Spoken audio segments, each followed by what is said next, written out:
ரம்ஜானுக்கென்றே பிரத்யேக கலெக்ஷன்கள். ஆசியாவின் மிகப்பெரிய ஜவுளி சாம்ராஜ்யம் the Chennai silks. MCR Pure Cotton Club, formals and casual shirts. ரகங்கள் பலவிதம், ஒவ்வொன்றும் உலகத்தரம். தமிழக உற்பத்தியில் உங்கள் அனுஜ் ஸ்டைல்ஸ். கன்னியாகுமரியோட காங்கிரஸ் பாராளுமன்ற உறுப்பினரான திரு விஜய் வசந்த் அவர்கள் அவரோட எக்ஸ்பிரஸ் பக்கத்துல ஒரு பதிவு ஒன்று போட்டிருக்காரு. மாண்புமிகு மத்திய வெளியுறவுத்துறை அமைச்சரான திரு எஸ் ஜெய்சங்கர் அவர்களை சந்தித்தது ஈரான் மற்றும் வளைகுடா நாடுகள்ல தவிக்கும் இந்தியர்கள், குறிப்பா அங்க வேலை செய்யற குமரி மற்றும் அண்டை மாவட்ட மீனவர்கள் ரொம்ப பத்திரமா இந்தியாவுக்கு அழைச்சிட்டு வர ஆவணம் செய்ய வேண்டும் அப்படிங்கறத அவர்கிட்ட கேட்டுக்கிட்டதாகவும் பல விஷயங்களை அவர்கிட்ட பேசினதாகவும் ஒரு பிக் ஒன்று போட்டு இந்த விஷயத்தை தன்னோட சோஷியல் மீடியா பேஜ்ல ஷேர் பண்ணியிருக்காரு. இந்த இதுவே ரெக்கக்னைஸ் பண்ணியிருக்காங்கன்னா அது வந்து நேரில் பெரிய விஷயம் தான் சொல்லுவேன். இப்போ தந்தையோட மறைவுக்கு பிறகு அந்த டைம் பேசினாங்க. ஸோ அந்த குடும்பத்துக்கு தான் நாங்கள் வந்து சில விஷயங்கள் பண்ண வேண்டியது இருக்குங்கிற மாதிரி காங்கிரஸ் சில தலைவர்கள் பேசினாங்க. ஸோ எளிமையாக நடந்துருச்சு அவங்களுக்கு இந்த சீட் வந்தது? இல்லை, அப்படின்னு நம்ம சொல்ல முடியாது. ஏன்னா வந்து அதாவது அப்பாவுடைய தொண்டு காங்கிரஸ் கட்சிக்கு பார்த்திங்கன்னா வந்து ஈடு கொடுக்க முடியாத ஒரு இது. கட்சிக்கு மட்டும் இல்லை, மக்களுக்கும் சரி, சமுதாயத்துக்கும் சரி, அதே மாதிரி வந்து வியாபாரிகளுக்கும் சரி. ஸோ அவங்களோட ஜேர்னி வந்து ஒரு பெரிய ஜேர்னி. அவங்களுடைய கனவு ஃபுல்ஃபில் ஆனது 2019 ஒரு எம்பி ஆகி அவங்களுடைய அந்த டேர்மை முடிக்க முடியாமல் அவங்க வந்து கொரோனாவால் பாதிக்கப்பட்டு இறந்துட்டாங்க. இதில் வந்து என்னென்னா வந்து அந்த டைமில் தான் வந்து எனக்கு வந்து அப்பாவோட கனவுகளை நிஜமாக்கணும். ஏன்னா அது வரைக்கும் இருக்கும்போது நம்ம ஒரு ஃப்ரெண்ட் ரன்னராக இல்லவே இல்லை. நான் வந்து அரசியல்னாலும் அப்பா கூட நான் ஈடுபாட்டில் இருந்தேன். நான் ஃபஸ்ட்டு அப்பா மேயர் எலெக்ஷன்லேருந்து கேம்பெயின்ஸ் போயிருக்கேன். அப்போ காலேஜ் ஸ்டூடெண்ட் நான். ஸோ அந்த மாதிரி நம்ம பிஹைண்ட் இதில் அப்பா இப்படி பண்ணலாம்ப்பா அப்படி பண்ணலாம்ப்பான்னு கன்னியாகுமரி வரும்போது நாங்கள் ரொம்ப இன்வால்வாக இருந்தோம். ஃபார் எக்ஸாம்பிள் பார்த்தீங்கன்னா வந்து நோவல் டாட்டா அவர்களை பார்த்து வந்து டிசிஎஸை கொண்டு வரணும்னு கேட்டோம். அதே மாதிரி ஒரு ஜப்பான் நிறுவனத்தோட வந்து கடல் சீத்தத்தை எப்படி பண்ணலாம்னு பேசினோம். அப்பா வந்து முயற்சி எடுத்து ஏர்போர்ட்டே வர ஃபீஸிபிலிட்டி இல்லைன்னு சொல்லும்போது ஒரு எக்ஸ்பர்ட்ஸை கூப்பிட்டு வந்து அவங்கள டெல்லி கூப்பிட்டு போய் வாங்கி எஸ் இஸ் ஃபீஸிபிள்னு சொல்லி ஃபஸ்ட் ஃபேஸ் பண்ணி செகண்ட் ஃபேஸ் ஓகே. ஸோ இந்த மாதிரி ஒரு விஷனோட போயிட்டு இருக்கும்போது திடீர்னு மறைந்த உடனே ஐயோ அது பண்ண வேண்டிய கடமை நம்மளுடைய கடமைன்னு நான் சொல்லுவேன். ஒரு தந்தையை விட்டு போன பணிகளை மகனாக செய்ய வேண்டியது.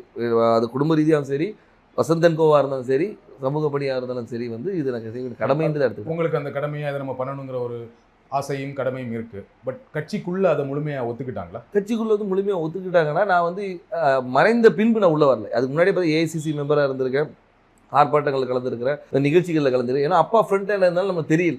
நிறைய பேர் கேட்டாங்க நீங்கள் கட்சியில் என்ன இருந்தீங்க சார், நான் இதில் இருந்த பாருங்க அப்படின்னு ரெஃபரன்ஸ். ஓகே நீ இருந்திருக்கீங்களான்னு ஒரு இது வந்து அப்பா மறைவு பின்பு வந்து நம்ம தெரிஞ்ச உடனே ஒரு லைம் லைட்டில் வந்த மாதிரி. நடுவில் கார்த்தி சிதம்பரம் அவர்கள் கன்னியாகுமரி தொகுதிக்கு வந்து பிரியங்கா காந்திக்கு விருப்ப மனு கொடுத்தாரு இல்லையா? அப்போ எப்படி இருந்துச்சு அது? அப்போ எனக்கு என்ன தோணுச்சுன்னா, ஓகே கட்சிக்குள்ள அதுக்கு முன்னாடியே பேசிட்டு இருந்தாங்க விஜய் வசந்துக்கு தான் தொகுதி கொடுக்க போறாங்க அப்படின்னு பேசிட்டு இருக்கும்போது இந்த ஒரு நிகழ்வு நடந்தது.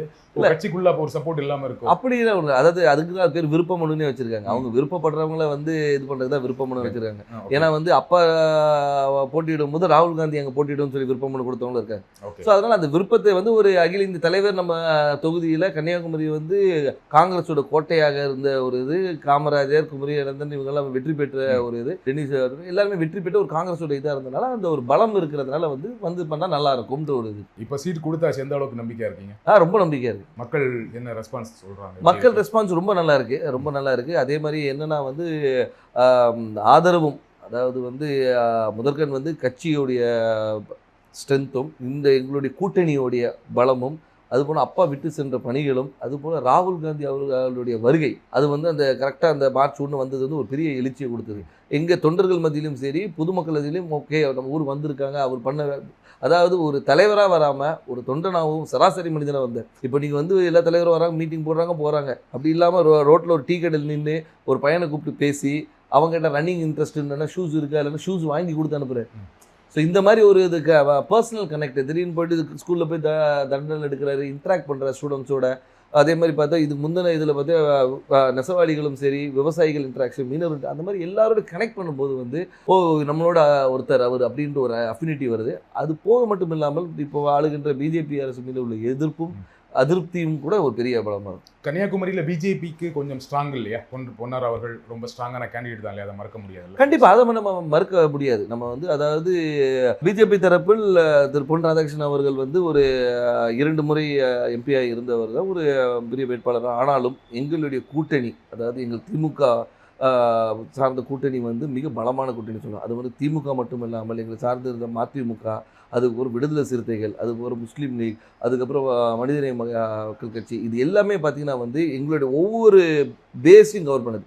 அதாவது ஒரு முஸ்லீம்ஸ் கவர் பண்ணுறது, திமுகவோட ஸ்ட்ராங் ஹோல்டு, மதிமுகவோட ஸ்ட்ராங் ஹோல்டு, அந்த மாதிரி வந்து எல்லா பாக்கெட்டும் கவர் பண்ணி எங்களோட ஸ்ட்ரென்த்தை வந்து நான் இன்னும் மொபிலைஸ் பண்ணி வச்சுருக்கோம். ஸோ இப்போ பார்த்தீங்கன்னா வந்து இது வந்து எங்களோட ஷுவர் ஷாட் விக்ட்ரின்னு சொல்லணும். ஸோ உங்கள் கூட்டணியோட ரொம்ப ஸ்ட்ராங்காக இருக்குது, அந்த கூட்டணியை ஒரு பெரிய வெற்றி தேடித்தரும்னு சொல்கிறீங்க.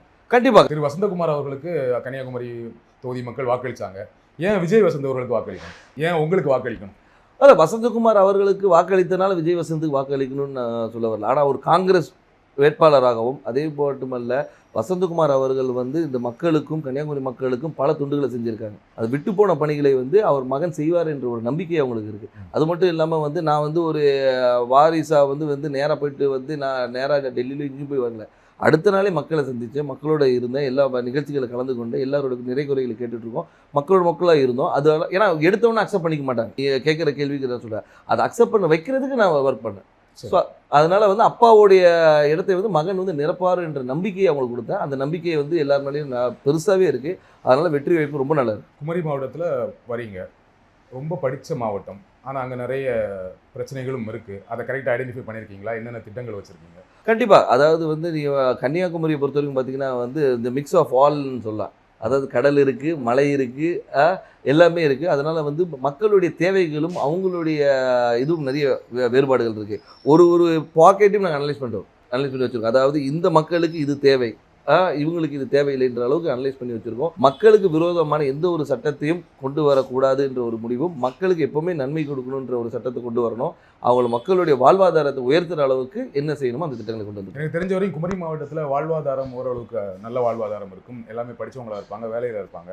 ஆனால் என்னென்னா அங்கே என்ன வேலை கிடைக்குன்னா, ஒன்று படித்து முடித்தா டீச்சர், பெண்களாக இருந்தால் நர்ஸு, அப்படி இல்லைன்னா இப்போ ஒரு சமீப 10 வருடங்களாக சாஃப்ட்வேர் இன்ஜினியர் நிறைய பேர் வந்து சென்னையில் வேலை பார்க்குறாங்க, ஃபாரின் போவாங்க, கப்பல் போவாங்க, இந்த மாதிரி வேலை செய்வாங்களே தவிர மாவட்டத்துக்குள்ளே வேறு என்ன வேலை வாய்ப்புனா எதுவுமே பெருசாக கிடையாது. ஃபேக்ட்ரிஸ் கிடையாது, சாஃப்ட்வேர் கம்பெனிஸ் கிடையாது. அப்போ அதற்கான திட்டங்கள் என்ன? அதற்கான திட்டங்கள் நிறைய கொண்டு வர திட்டங்கள் நிறைய இருக்குது. ஏன்னு சொல்லிங்கன்னா வந்து நீங்கள் சொல்கிற ரிக்குவயர்மெண்ட்ஸ் மட்டும் பார்த்தீங்கன்னா வக்கீல்களும் நிறைய இருக்குது, டாக்டர்ஸ் நிறைய இருக்கிறாங்க. நீங்கள் சொன்ன அது நர்ஸ் டாக்டர்ஸ். அது மட்டும் இல்லாமல் வந்து லிட்ரஸி ரேட் அதிகம் இருக்கிறதுனால வந்து இவங்க பல இடங்களில் ஸ்ப்ரெட் பண்ணியிருக்கிறாங்க. ஸோ அது மாதிரி தொழிற்சாலைகளை கொண்டு வரது வந்து ஒரு சில பாக்கெட்டில் கொண்டு வரலாம். நீங்கள் பார்த்தீங்கன்னா தொழிற்சாலைகள் வந்து ஒரு இடத்துல அதே மாதிரி கடற்புற கதை வந்து டெவலப் பண்ணுறது என்னென்ன கொண்டு வரணும். ஸோ தொழிற்சாலை கொண்டு வருது. அதனால வந்து ஒவ்வொரு ஊர் இப்போ பார்த்தீங்கன்னா ரப்பர் ஃபேக்ட்ரி இருக்காங்க, ரப்பர் ஃபேக்ட்ரியை வந்து நம்ம டெவலப் பண்ணலாம். ஸோ வந்து அது மாதிரி தொழிற்சாலை நிறைய இருக்குது. அதே மாதிரி வேலை வாய்ப்பு திட்டங்களும் நிறைய கொண்டு வரலாம். நம்ம என்னென்னா நம்ம மக்கள் என்னென்னா இங்கே இருக்கிற மக்கள் எல்லாமே பாதி பேர் வெளியே தான் இருக்கிறாங்க. இப்போ இந்த கொரோனால தான் நமக்கு தெரிஞ்சு பாதி பேர் ஊரில் இருக்கும். இவ்வளோ பேர் வந்து நம்ம ஊரை சார்ந்தவங்க இந்த தமிழ்நாடு முழுக்க இருக்காங்க தெரியும். ரம்ஜானுக்கென்றே பிரத்யேக கலெக்ஷன்கள். ஆசியாவின் மிகப்பெரிய ஜவுளி சாம்ராஜ்யம் the Chennai silks. MCR Pure Cotton Club, formals and casual shirts. ரகங்கள் பலவிதம், ஒவ்வொன்றும் உலகத்தரம். தமிழக உற்பத்தியில் உங்கள் அனுஜ் ஸ்டைல்ஸ்.